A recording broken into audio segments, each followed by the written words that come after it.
Như quả lùi lên trên nó mới đẹp nè.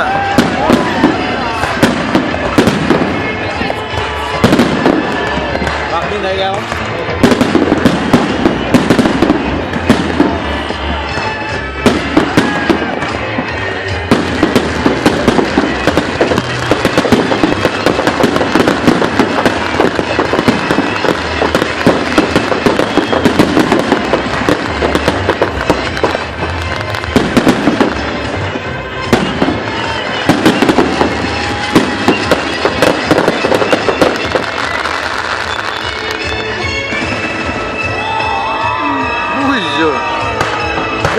Đấy những quả này mới đẹp rồi. Đấy, mẹ như thằng đấy nữa, đấy. Ui, mẹ như quả đấy nữa. Bắt đầu mình chơi quả chó đấy. Giờ là lên xá đấy. Ơi, có đi. Ui, ô.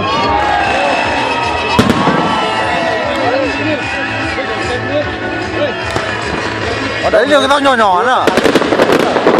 Thằng một lúc cuối cùng. Đấy, thằng kia chưa, nó nọ. Đó.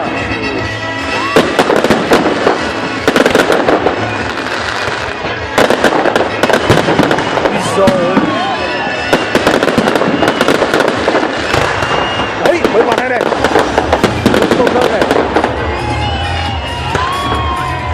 Mấy cái thằng lùi rất là bên này đấy, thằng lùi đấy rồi. Đó. Đấy, thằng lùi. Rồi.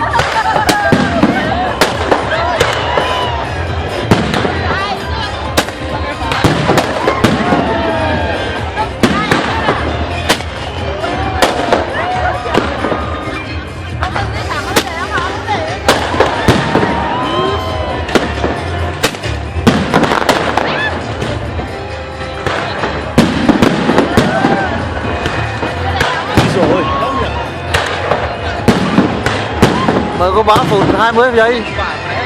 Mới có 3 phút 20 giây. 3 phút 20 giây rồi, 3 phút rưỡi rồi. Thế thôi, mẹ nó còn 5 phút thôi. 10 phút mới nhủ.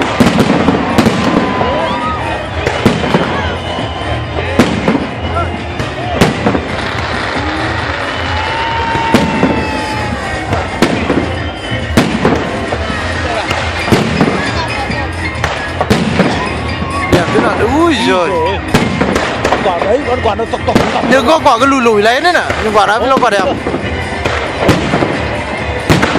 Rồi ôi. Rồi.